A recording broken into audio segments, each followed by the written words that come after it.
Hello everyone, welcome back to my channel Harshita Education. Today we are going to do chapter 2 Diversity and Discrimination from class 6th Civics NCERT syllabus semester 1. Hello students, so let's start our chapter 2 Diversity and Discrimination. Now in the previous chapter you have discussed the meanings of diversity. Sometimes people who are different from others are teased, laughed at or not included in a certain activity or group. We feel hurt, angry, helpless or sad when friends or others treat us in such ways. Have you ever wondered why this happens? So in this chapter we will try and explore how such experiences are related to the society we live in. We until look at how they are connected to the inequalities that exist around us. तो diversity का मतलब क्या होता है? Diversity का मतलब होता है विविधता, जो हमने इससे पहले वाले चैप्टर में देखा था. सेम वे डिस्क्रिमिनेशन का मतलब होता है भेदभाव. तो हमने इससे पहले वाले चैप्टर में डाइवर्सिटी के बारे में डिस्कस किया था. कभी कभी जो लोग दूसरों से अलग होते हैं उन लोगों का हम लोग क्या करते हैं, हंसी मजाक उड़ाते हैं, उनको चिढ़ाया जाता है और कई बार बहुत सारी एक्टिविटी में उन्हें शामिल नहीं किया जाता. तब हमें इस बात से दुख होता है, गुस्सा आता है और काफ़ी हम लोग असहाय महसूस करते हैं जब ऐसा कभी होता है. तो जब हम अपने ही दोस्तों और दूसरे लोगों द्वारा इस तरह का व्यवहार सहन करते हैं, तो आपने कभी भी इस बात पर गौर किया है कि ऐसा क्यों होता है?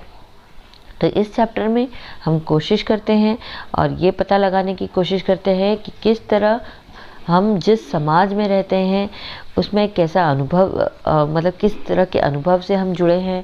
हम ये देखेंगे कि वह हमारे आसपास मौजूद असमानताओं से किस तरह से जुड़े हुए हैं. So first topic is difference and prejudice. There are many things that make us what we are, how we live, the languages we speak, what we eat, where the games we play and the things we celebrate. All of these are influenced both by the geographical and history of the place where we live. तो difference का मतलब होता है ये जो अंतर हो रहा है हम लोगों के बीच में, और प्रीजुडाइज का मतलब होता है पूर्वाग्रह. पूर्वाग्रह का मतलब होता है हम पहले से ही किसी के बारे में कुछ सोच लेते हैं. यहाँ कई चीज़ें हैं जो हमें बताती हैं कि हम क्या हैं, हम कैसे रहते हैं, हम जो भाषा बोलते हैं, हम क्या खाते हैं, क्या पहनते हैं, जो खेल हम खेलते हैं और जो चीज़ मानते हैं. तो ये सभी उस जगह के जोग्राफिकल एरिया और इतिहास दोनों से ही प्रभावित है जहाँ पर हम लोग रहते हैं.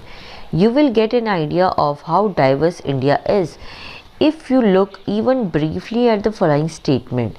There are 8 major religions in the world. Every single one of them is practiced in India. We have more than 1600 languages that are people's mother tongues, and there are more than 100 dance forms. Yet this diversity is not always celebrated.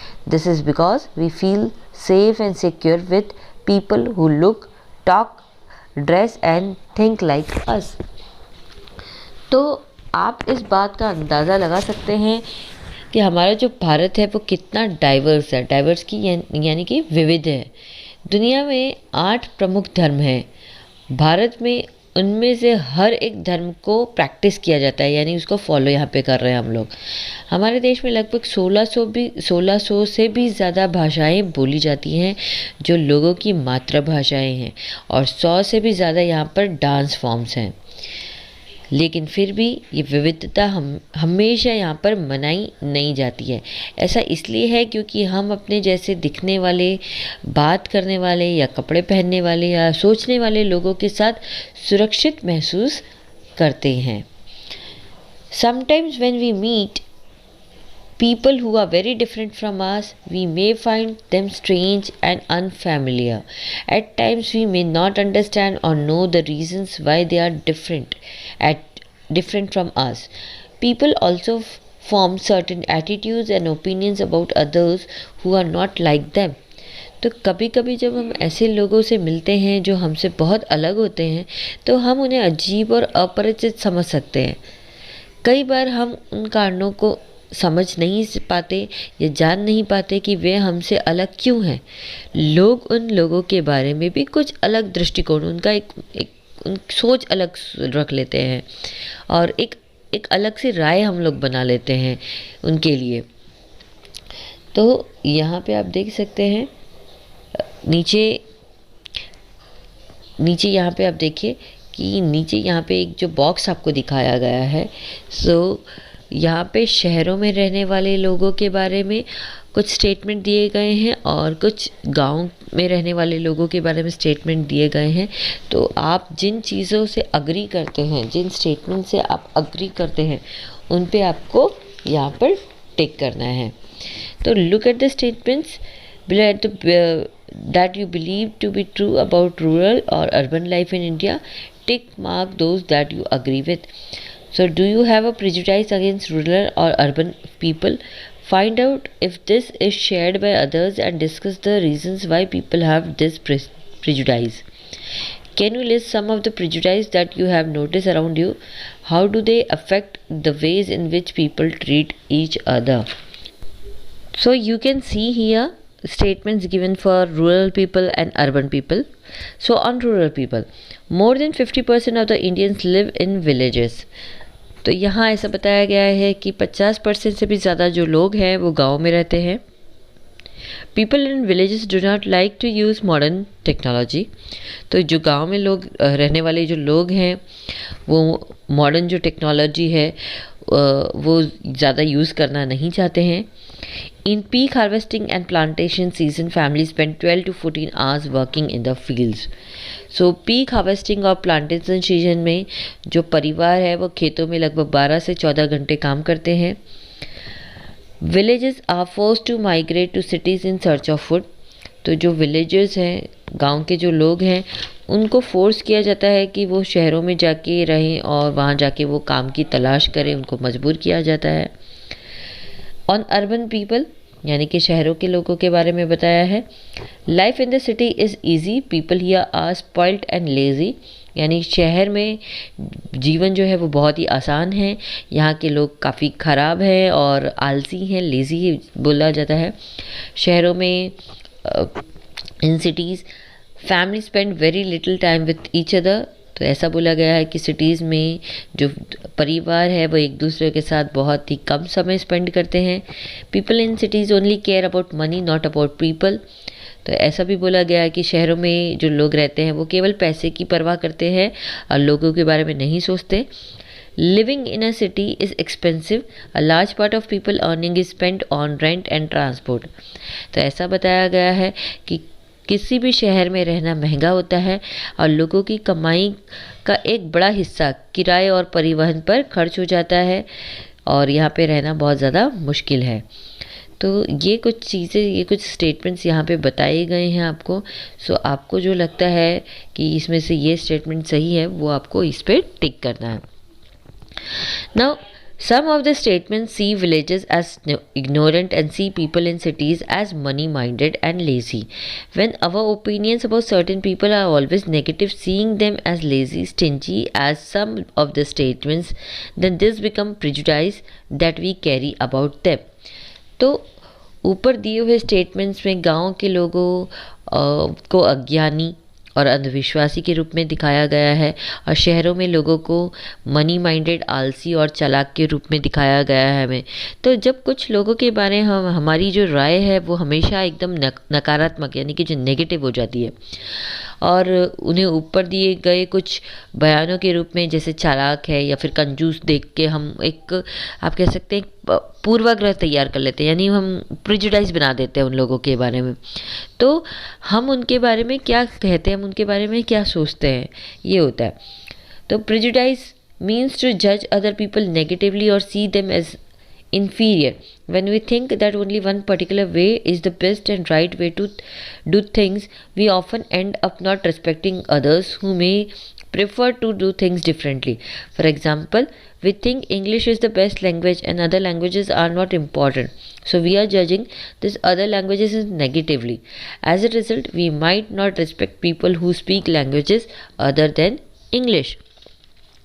तो prejudice, तो prejudice का अर्थ है दूसरे को जज करना, लोगों को नकारात्मक रूप से या उन्हें हीन दृष्टि से देखा जाता है। जब हम सोचते हैं कि केवल एक खास तरीका है जो एकदम सही है, तो अक्सर हम दूसरों को रिस्पेक्ट नहीं करते हैं, और हो सकता है हर किसी का जो काम करने का तरीका है वो अलग हो। तो यहाँ पे एग्जाम्पल के लिए आपको दिया है कि हमें ऐसा लगता है कि जो इंग्लिश जो है वो सबसे अच्छी भाषा है, जो इंग्लिश बोलता है वो बहुत अच्छा इंसान है, हम इस तरह से सोच रहे हैं, ये एग्जाम्पल दे रहे हैं यहाँ पर। और दूसरी जो भाषाएं हैं वो इम्पॉर्टेंट नहीं है, तो हम इन भाषाओं को नकारात्मक रूप से जज कर रहे हैं। परिणाम स्वरूप क्या होता है, हम उन लोगों को सम्मान नहीं करते हैं जो इंग्लिश के अलावा दूसरी भाषाएं बोलते हैं।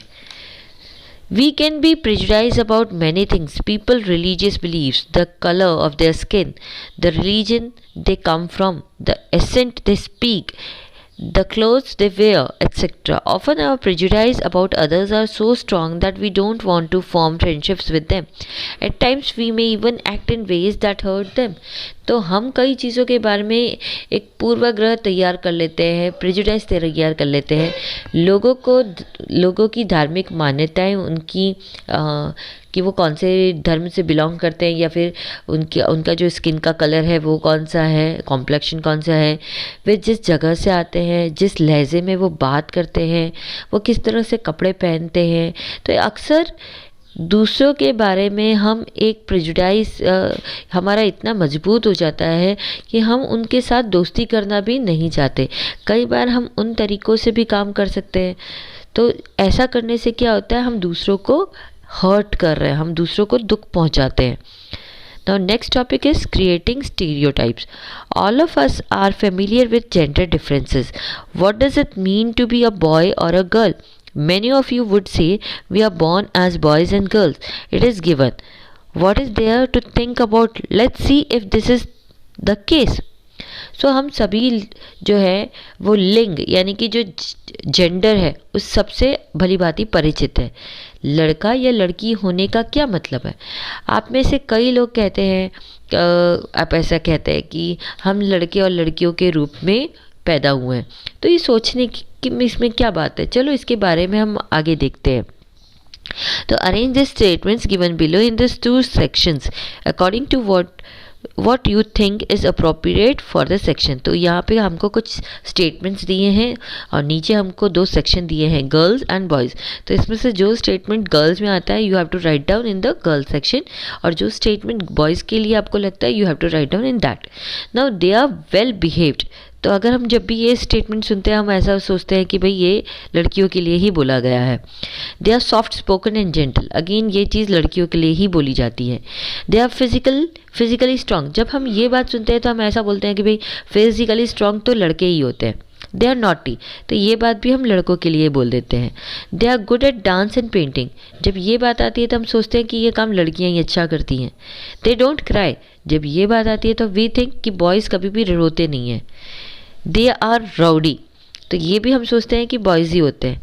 They are good at sports, तो ये बात भी हम सोचते हैं कि भाई लड़के ही ऐसे होते हैं। They are good at cooking, जब कुकिंग की बात आती है तो हम लड़कियां सोचते हैं कि लड़कियां बहुत अच्छा खाना बनाती हैं। दे आर इमोशनल, कि वो बहुत ज़्यादा इमोशनल होती है, तो हम लड़कियों के बारे में ही ये बात भी सोच लेते हैं। Now if we take the statement they don't cry, you will see that this is a quality that is generally associated with boys and men. As babies or children, when boys fall or hurt themselves, their parents and other families members often console them by saying, "Don't cry, you are a boy. Boys are brave, they don't cry." So अगर हम इस statements को देखते हैं कि वे रोते नहीं हैं, तो आप देखेंगे कि आमतौर पर लड़कों और पुरुषों के साथ ये गुण जुड़ा होता है। आपने देखा होगा कि जब एक छोटा सा बच्चा जो कि लड़का है अगर गिर जाता है या उसे कोई चोट पहुंचती है, तो उस लड़के के पेरेंट्स और फैमिली के ज़्यादातर लोग उसे ये कहते हुए सांत्वना देते हैं कि रो मत, तुम एक लड़के हो। उसे ऐसा बोला जाता है कि तुम बहुत बहादुर हो। As children grow up, they start believing that boys do not cry, so that even if a boy feels like crying, he stops himself from doing so. He also believes that crying is a sign of weakness. So even though both boys and girls sometimes want to cry, especially if they are angry or in pain. As they grow older, boys learn or teach themselves not to cry. If a grown boy cries, then he feels that other will either tease him or laugh at him, and so he stops himself from doing so in front of others. तो हम बच्चों को, लड़कों को specially इस तरह से बोल देते कि तुम रो मत, तुम बहादुर हो, तुम लड़के हो, तुम रो नहीं सकते। तो जैसे जैसे बच्चे बड़े होते हैं वे ये मानने लगते हैं कि लड़के इसलिए नहीं रोते हैं। अगर कोई लड़का रोता है, रोने जैसा महसूस कर रहा है या उसको रोना आ रहा है, तो वह ऐसा करने में ऐसा करने से खुद को रोक लेता है। वो ये भी मानता है कि लड़के अगर रोते हैं तो ये उनकी कमज़ोरी की निशानी है। इसलिए भले ही लड़का हो कि लड़की हो, दोनों कभी कभी रोना चाहते हों, तो खासकर जब वो कब रोते हैं, जब उन्हें खासकर गुस्सा आता है या फिर उनको कोई पेन है, यानी कि किसी तरह का दर्द है। पर जैसे जैसे वह बड़े होते हैं, लड़के ये सीखते हैं कि उन्हें रोना नहीं चाहिए।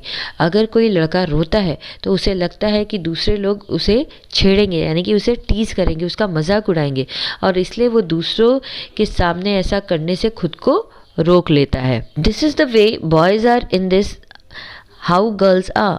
These are statements we hear constantly and accept without even thinking, and we start believing that each one of us must behave accordingly. We fit all boys and all girls into an image that society creates around us. तो इसी तरह से लड़के होते हैं और लड़कियाँ भी होती हैं। तो हम ऐसा कुछ स्टेटमेंट्स, ये जो आपको ऊपर दिए है, ये हम लगातार आज तक सुनते आ रहे हैं और बिना सोचे समझे इनको स्वीकार भी कर लेते हैं, और हम ये मानने लगते हैं कि हम में से हर एक को अपने अनुसार इसी तरह से बिहेव करना चाहिए। हम सभी लड़कों और सभी लड़कियों के बारे में ऐसी इमेज अपने दिमाग में फिट कर लेते हैं, क्योंकि हमारे समाज में चारों ओर हम इसी तरह से देख रहे हैं।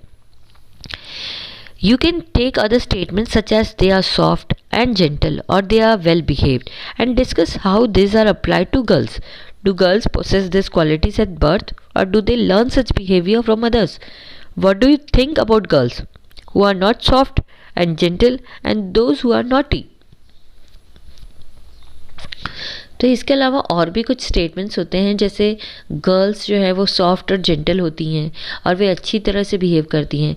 तो हम इन सभी चीज़ों के बारे में डिस्कस करेंगे कि ये लड़कियों पर कैसे लागू होता है। क्या लड़कियों जन्म के समय से उनके पास ये क्वालिटीज़ होती हैं या वो दूसरों से अलग बिहेवियर सीखती हैं?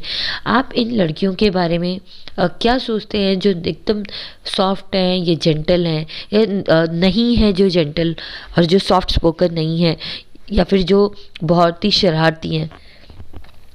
Now, when we fix people into one image, we create a stereotype. When people say that those who belong to a particular country, religion, sex, race or economic background are stingy, lazy, criminal or dumb, they are using stereotypes. They are stingy and generous people everywhere, in every country, in every religion, in every group, whether rich or poor, male or female. And just because some people are like that, it is not fair to think that everyone will be same. तो जब हम लोग एक image को fix कर लेते हैं अपने दिमाग में, तो हम एक स्टीरियोटाइप बनाते हैं। जब लोग ऐसा कहते हैं कि पर्टिकुलर कंट्री से बिलोंग करते हैं, या फिर उनका धर्म ये है, या फिर उनका जो इकोनॉमिक बैकग्राउंड ये है, तो हम अपने मन में ये सोच लेते हैं कि वे कंजूस होंगे, या फिर वो क्रिमिनल होंगे, या फिर वो डम्ब होंगे, यानी कि वो गूंगे हैं। तो ऐसी विचारधारणा हम पर्टिकुलर बैकग्राउंड के हिसाब से अपने मन में सेट कर लेते हैं। अगर आप दुनिया भर में देखो तो हमारे पूरे देश में हर जगह कंजूस और उदार लोग हैं। देश भर, मतलब देश, धर्म, हर समूह में अमीर हो या गरीब हो, महिला हो या पुरुष हो, हम इस तरह के लोग होते हैं। लेकिन कुछ ऐसे लोगों के कारण ये सोचना बिल्कुल भी ठीक नहीं है कि हर कोई ऐसा ही होता है। Stereotypes stop us from looking at each person as a unique individual with his or her own special qualities and skills that are different from others. They fit large numbers of people into only one pattern or type. Stereotypes affect all of us. They prevent us from doing certain things that we might otherwise be good at. तो stereotypes हमें प्रत्येक व्यक्ति को अपने special qualities और skills के साथ एक यूनिक व्यक्ति के रूप में देखने से रोकती हैं जो दूसरों से अलग है। वे बड़ी संख्या में लोगों को केवल एक ही पैटर्न में फिट करते हैं। यह स्टीरियोटाइप्स हम सभी को प्रभावित करता है क्योंकि वे हमें कुछ चीज़ें करने से रोकता है। हम दूसरों से अच्छे हो सकते हैं पर ये जो स्टीरियोटाइप्स है ये हमें ऐसे करने से रोकता है। So till here, in our next video we'll continue with inequality and discrimination. Bye bye.